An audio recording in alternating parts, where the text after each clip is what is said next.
Okay, folks, it's your buddy Mike Messier. Just saw Thorns horror film. I don't think this is going to be playing in every theater, but it was playing here at Regal Cinema in Jacksonville. And I think I saw it advertised on Facebook because I just think that's where I saw it, basically. Doug Bradley, who we all know and love as Pinhead from the Hellraiser films. A friend of mine actually wrote two of the sequels.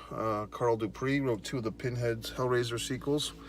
But Mr. Bradley, Doug, is in this.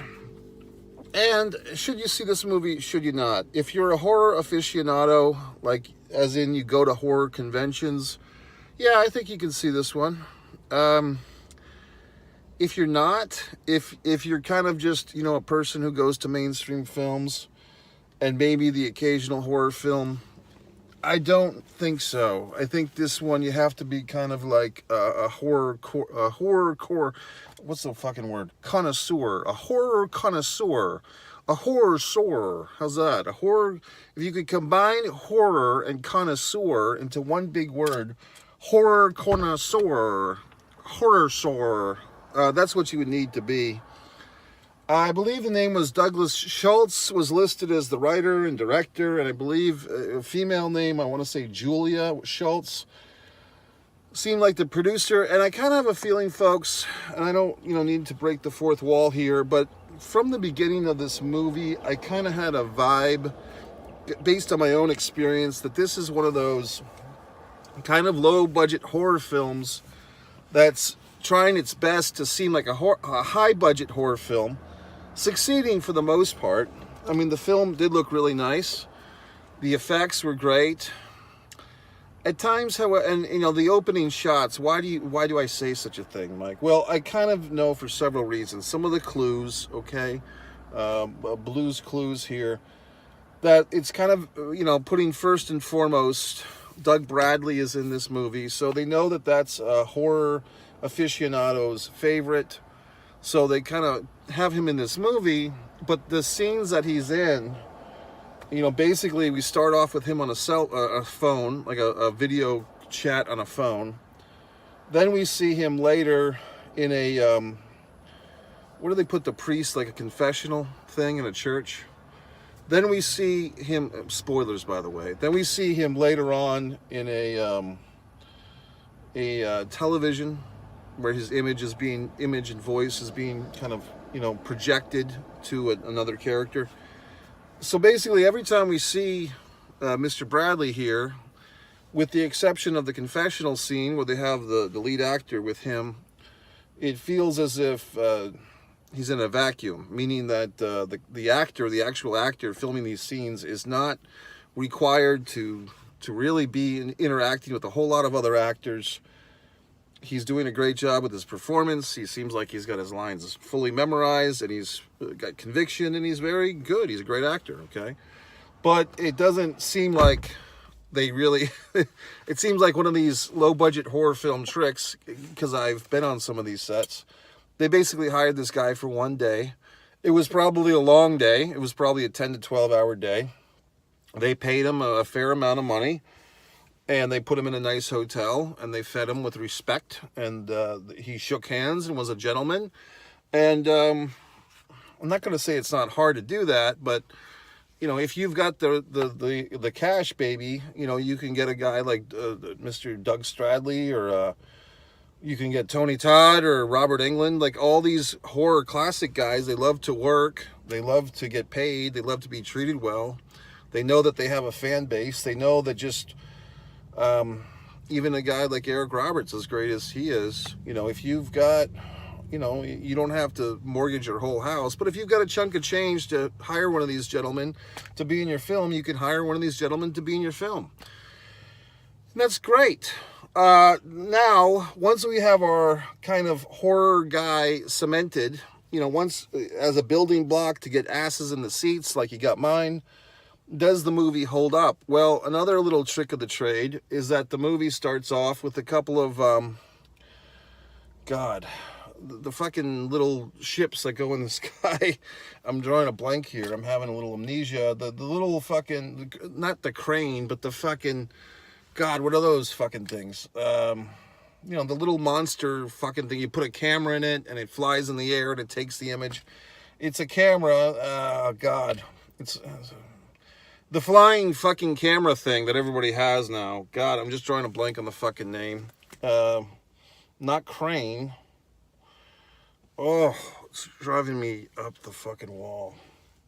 You know what I'm talking about. When you have like the little helicopter, you know what I mean? And it fucking has the camera in it.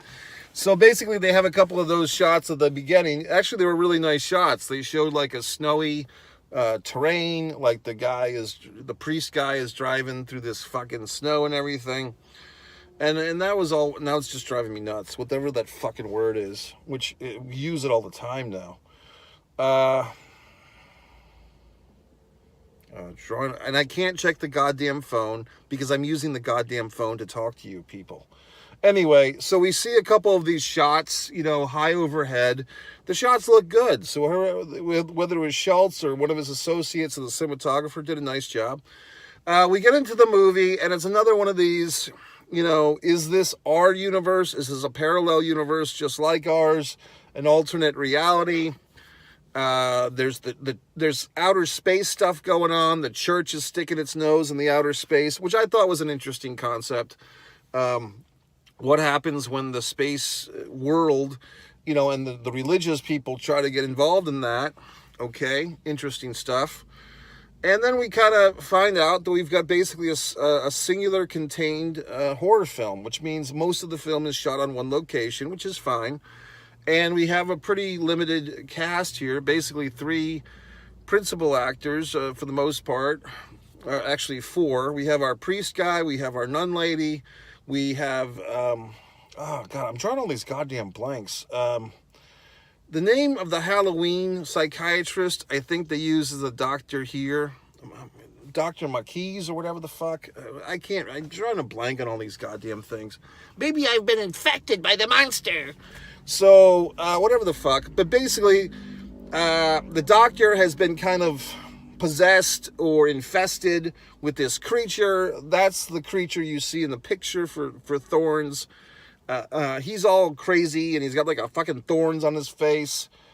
Early in the movie, we see this guy getting attacked, consumed. He's pulling out his fucking eyeballs, which is disturbing to me. As you know, I will, anytime you shoot someone in the stomach or in the chest, I'm fine with it. Decapitation on camera is not bad. But when you start like slashing hands, like when hands get like stabbed and ankles and feet, and then I guess I have another thing. I don't like eye attacks, like when eyes, I don't like that. So I had to kind of hide, okay? But anyway, I guess, and this is going to, be at the risk of burning some bridges, because I could see myself working with these fine folks, the Schultz and Associates, Douglas Schultz, and I'm assuming his wife or his sister or maybe his daughter, who knows.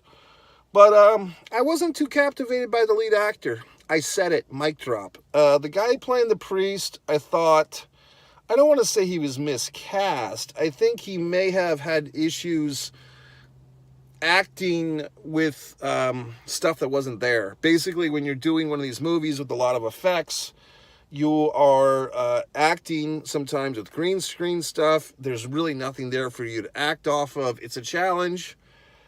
And also, I think his character was a challenge because he's kind of a stoic character.